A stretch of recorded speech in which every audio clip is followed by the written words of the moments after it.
كاينه هذه ضروبه الخوت، ضروبه ممتازه.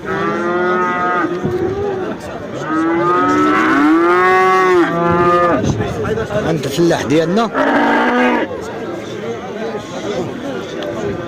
بقى حليب ياك الفلاح؟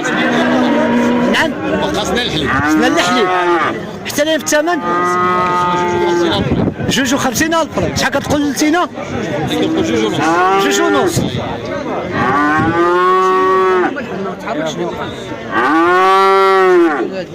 ضروبة ممتازة. تبارك الله ياك اخي والله الا مزيانه. ماين هذه ماين شنو الموضوع؟ من ودراس. وتحيه لودراس ديالنا. مولاي احمد هايداك ضربه ممتازه هذه. واجب تيسير